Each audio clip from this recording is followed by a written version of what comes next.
My life is pretty normal for a young teacher. I'm Lily, and after working hard at a training college, I finally got a job at one of the best schools around. My plan was to teach, maybe do some writing on the side, and one day start a family with the right guy whenever he showed up. That part happened quicker than I thought, thanks to my college friend Nancy. Lily, you have to meet Charles, Nancy insisted one windy Monday afternoon over coffee. He's looking for something real, and you are too. I just have a good feeling about this. That evening, I met Charles at a local bar. He was easy to spot, taller than most people, with a loud laugh that filled the whole place. I was so nervous, fixing my hair over and over, but when he smiled, all my nerves disappeared. Hey, you must be Lily. Nancy hasn't stopped talking about you. No pressure, right? Charles joked as he pulled out a chair for me. Yeah, no pressure at all. I laughed as I sat down, thinking about how this one night could change my whole future. We hit it off right away. Charles worked in finance, not really my thing, but he made it sound exciting every time he talked about his day. He loved hiking, hated sushi, and had a soft spot for cheesy 90s movies. 5 years later, we were setting up our home together. The wedding was small, just close friends and family in a garden ceremony.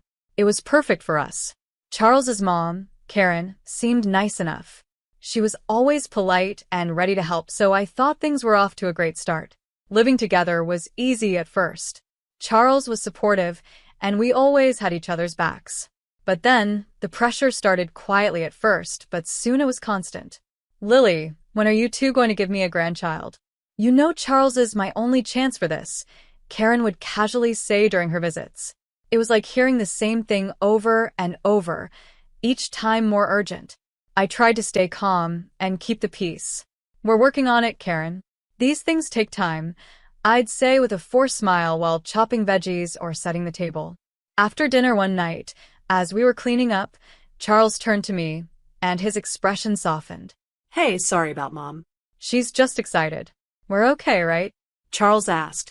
Yeah, we're okay, I assured him, but deep down, I wondered how much longer we could handle the pressure before it started affecting us.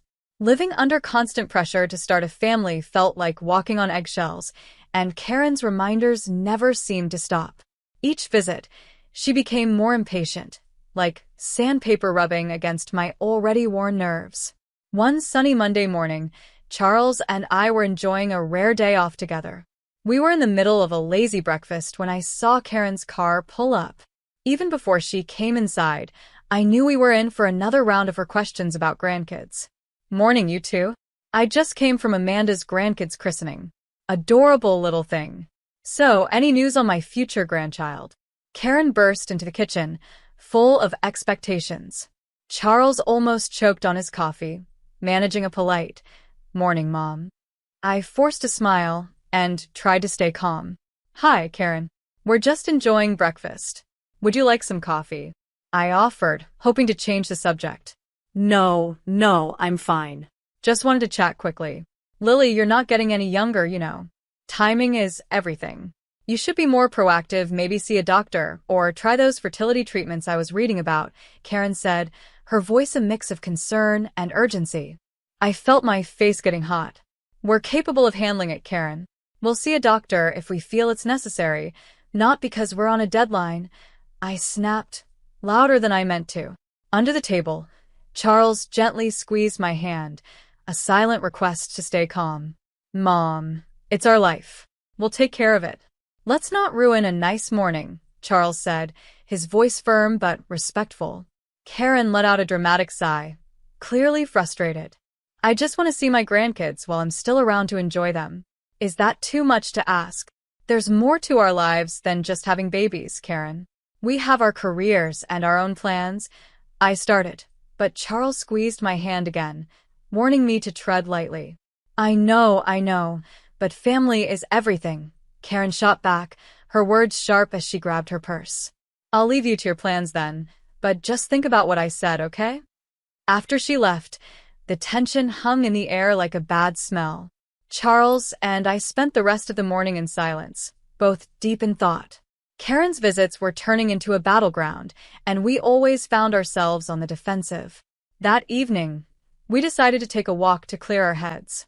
She's my mom, and I love her, but I can't stand how she keeps pushing us. It's like she's checking off boxes on some life checklist, Charles said as we strolled through the park, letting out his frustration. I understand she's excited, but it feels like she's more focused on being a grandma than caring about our happiness or health. I replied, feeling my frustration build up. It's like we don't matter to her unless we have a grandchild. We need to set boundaries, Lily, Charles said, his grip on my hand tightening as we walked back home. Next time she brings it up, we have to be clear, firm, but clear. The reality of our situation hit me like a heavy weight in my stomach. Setting boundaries with Karen wasn't going to be easy, but it was necessary. I wasn't just fighting for our peace. I was fighting for our future, whatever it might hold. After all the stress and tense dinners, our biggest dream finally came true. I was pregnant. Charles and I were beyond happy, floating on a cloud of joy that felt almost unreal. But with our exciting news came Karen's overwhelming enthusiasm, now stronger than ever. We had just started working on the baby's room, painting the walls a soft, calming color and putting together a crib, which took way more patience than I thought I had. During one of those DIY afternoons, Karen showed up unannounced again. She was wearing a bright red t-shirt that said "Future Grandma" in big, bold letters. "Look at this. Isn't it cute?" Karen beamed, stretching the fabric for us to see. "I got it custom-made. Karen, could we maybe not announce it to everyone yet? We're still early on, and we're just trying to be cautious," I said as gently as I could, hoping to calm her excitement without starting an argument. "Oh, honey, when you've got news this good, you shout it from the rooftops. Everyone's thrilled for us." Karen's voice grew louder with each word, her excitement bubbling over like a pot left on the stove too long. The next few weeks were a blur of Karen's constant check-ins. She was always calling or dropping by, armed with old wives' tales about pregnancy do's and don'ts. She made sure I ate certain things and avoided others, fussing over my schedule and sleep. It was suffocating. "Karen, I really appreciate your help, but you hovering like this is stressing me out," I finally snapped one evening after her 10th lecture about the benefits of prenatal yoga. Even after that, the pressure didn't ease, and neither did my busy schedule. Balancing my teaching job with pregnancy wasn't easy, but I was determined to keep things as normal as possible. That was until one day at school, halfway through explaining a math problem to my 5th graders, I felt a sharp pain that stopped me mid-sentence. The room started spinning. The chalk slipped from my hand, and then everything went dark. I woke up in the hospital, the sharp smell of antiseptic filling my senses before I even opened my eyes. Charles was there, his face pale and tired, holding my hand tightly like it was the only thing keeping him grounded. "They had to do surgery," he whispered, his voice shaky. "It was serious, Lily. You almost didn't make it. We lost the baby." His words hit me like a punch, knocking the breath out of me. Tears poured down my face, bitter and uncontrollable. I was alive, but at what cost? The doctor came in, his expression serious as he adjusted his glasses. "Lily, I'm afraid the complications were severe. You won't be able to have children in the future." It was a very rare and unfortunate situation. The room suddenly felt colder, and the walls seemed to close in around me. I lay there, the weight of this new reality pressing heavily on my chest.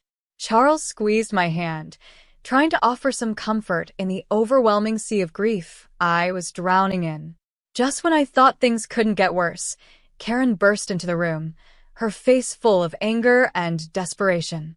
She didn't even pause to see how I was doing before she blurted out, "I heard what happened. So, when are you going to try again? We need to start planning." I was still hooked up to N4, the dull pain in my stomach a constant reminder of what I had lost. "Karen, I can't have children anymore." The surgery. My voice cracked as the reality hit me again, cold and hard. "What do you mean you can't?" "That's ridiculous," Karen snapped, her face turning red.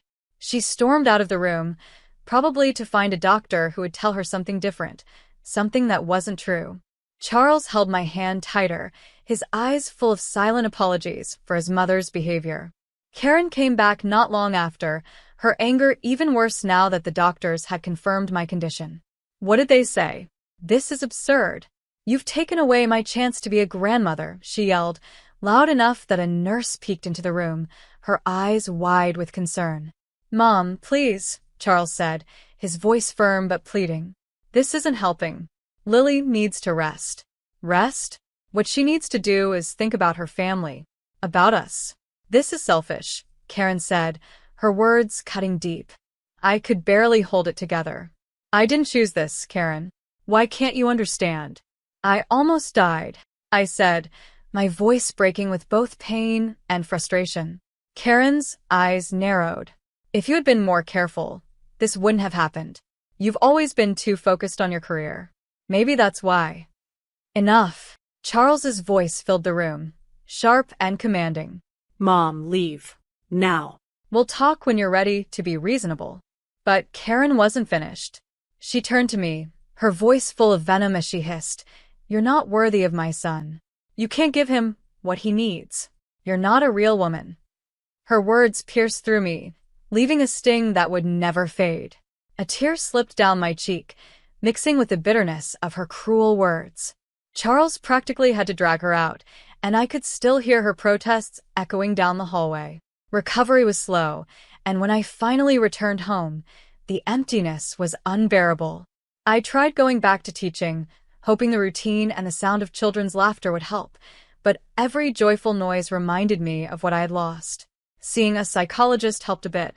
"You need to grieve, Lily, not just for your child, but for the life that's now behind you," Dr. Alexander said during one of our sessions. Her words, though meant to heal, also made the finality of my loss even more real. One day, during an especially tough week, I made a decision. "I can't teach right now," I admitted to Charles over a quiet dinner. "When I see the kids, I just see what I've lost. I'm thinking about working at the library. It's peaceful, quiet." So, I took a job at the local library, leaving the busy school hallways for the calm aisles filled with books and quiet visitors. It was a place where my heart could begin to heal, away from the prying eyes and constant expectations. Even though I had moved on to the peaceful life at the library, Karen's presence still hung over us. She wouldn't stop bringing up the topic of grandchildren, becoming more invasive and harsh with each passing day. As months went by, her accusations only grew sharper. On my birthday, a day I hoped would be light and free from pressure, Karen cornered me in the kitchen just as I was about to cut the cake. Her voice was low and full of venom. "When are you going to fix this, Lily?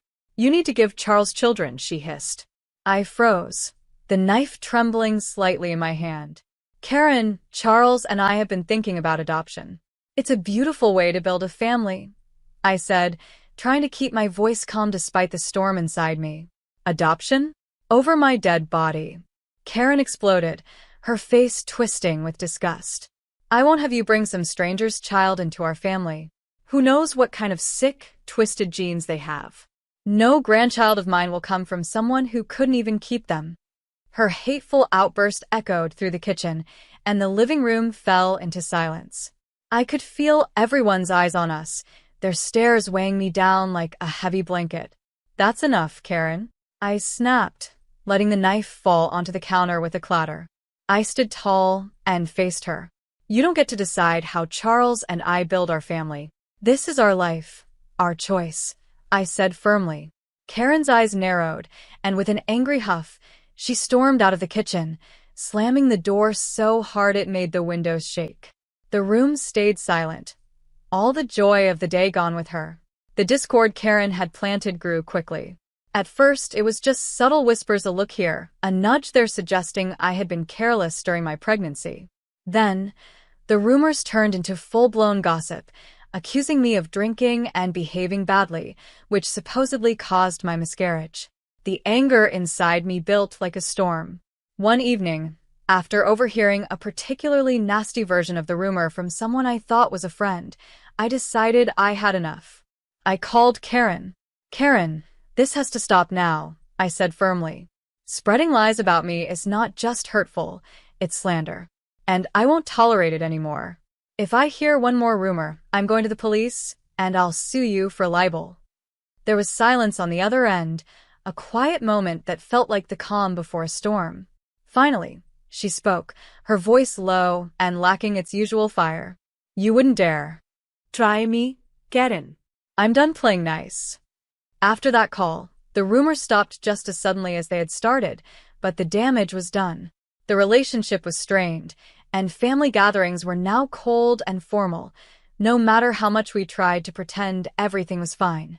Life seemed to go back to normal, but everything had changed. Then, one morning, I opened my inbox to find an electronic postcard. The image showed a happy family, 2 parents with children playing around them, the perfect picture of happiness. But below it, in cruel, bold letters, were the words, "You will never be a mother."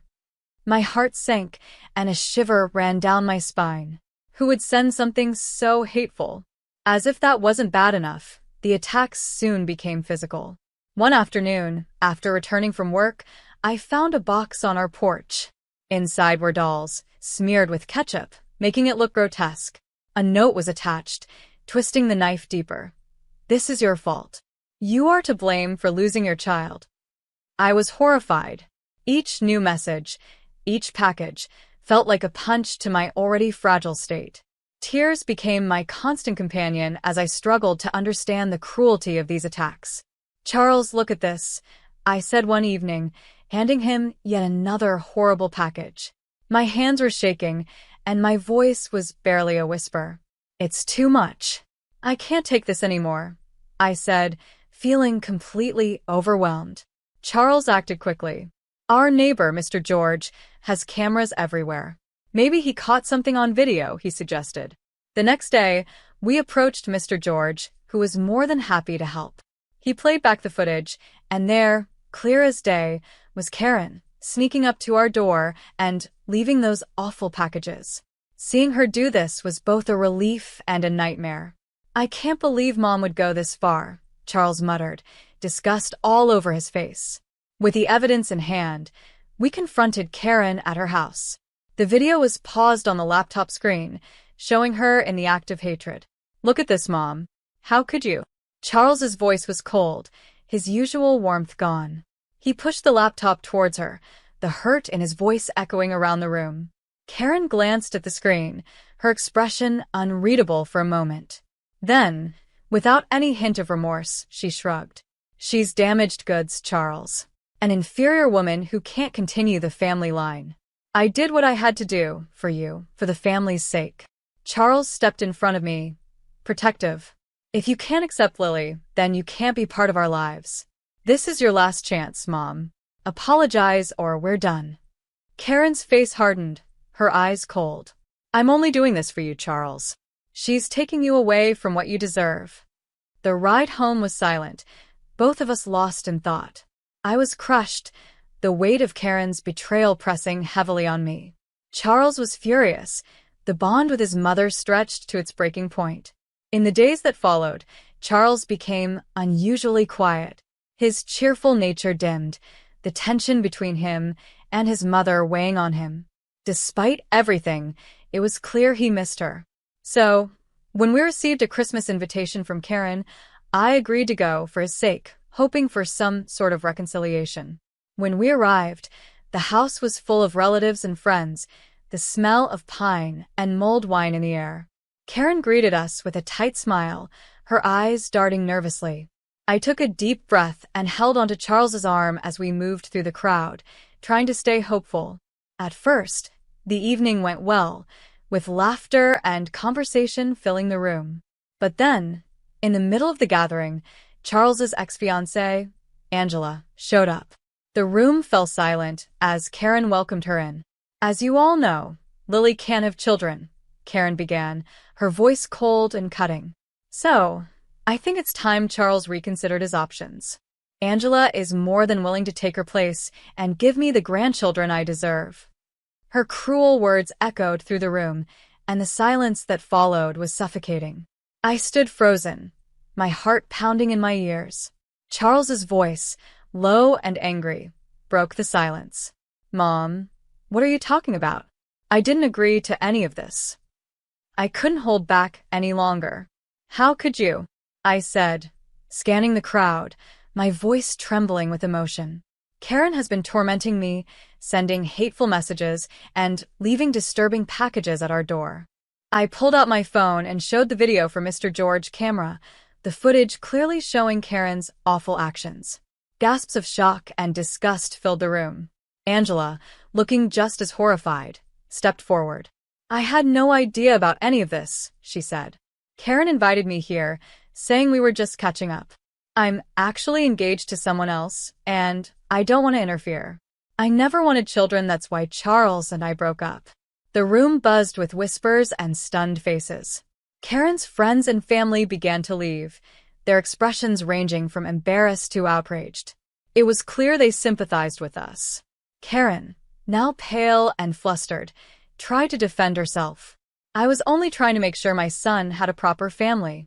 Charles's voice was cold and final. "By destroying the family you already had? I don't consider you my mother anymore. We're done." Months had passed since that disastrous Christmas, and life had finally started to settle into a peaceful rhythm. Charles and I were busy with the adoption process, focusing on the child who would soon join our family. It was a time of hope and healing, but it didn't take long for Karen to try and come back into our lives. One chilly morning, a knock at the door broke the quiet. When I opened it, there stood Karen, her eyes red, looking remorseful. "Lily, I've been doing a lot of thinking," she began, her voice shaky. "I know I've made terrible mistakes. Can we talk?" I hesitated for a moment, then said, "I'm listening," leaving the door slightly open but not inviting her in. "I've been so foolish," she continued. "I was so focused on my own desires that I lost sight of what really matters. I've hurt you and Charles deeply, and I'm truly sorry. Can we start over, please?" "Karen, after everything that's happened, it's not that simple," I replied. "Charles and I are moving forward with adopting a child. That's our focus now." I spoke with a firm voice, reflecting the resolve I felt in my heart. The mention of adoption seemed to trigger something in Karen, her face twisting as her old prejudices resurfaced. "You can't seriously be thinking of bringing someone else's child into this family." "It's wrong," she snapped. "That's exactly what we're doing, Karen, and it's not your decision. It's ours," I shot back, my patience wearing thin. "This is madness, Lily. You're making a mistake. A real family." "No, Karen, we're done here," I interrupted, and without waiting for her response, I closed the door firmly in her face. The click of the latch sounded like the final end of our relationship. Inside, Charles stood at the top of the stairs, having heard the entire exchange. "Everything okay?" he asked as he walked down to join me. "I think it finally is," I said, leaning into his embrace. "I told her we're adopting and she didn't take it well. But it's really over this time." Charles nodded, his face set with determination. "Let's make it official then." Together, we blocked Karen's number on our phones and sent messages to our friends and family, explaining that we had decided to cut ties with her for the sake of our future family's peace and well-being. The adoption process moved forward, and with each step came a new sense of excitement and anticipation. We filled out forms, attended interviews, and prepared a room filled with love, ready for the new beginnings that awaited us. As the waiting period came to an end, I felt drawn back to my old life in the classroom. I returned to teaching, and the joy of being around children once again lit up a part of me that had dimmed during those dark times. Standing in front of my class, I realized how much I had grown, how resilient I had become. The laughter of the children echoed through the halls, a sweet sound that filled the empty spaces left by lost dreams. It reminded me that when some doors close, others open, and behind this new door was a future filled with hope and the laughter of a child who would soon call us Mom and Dad.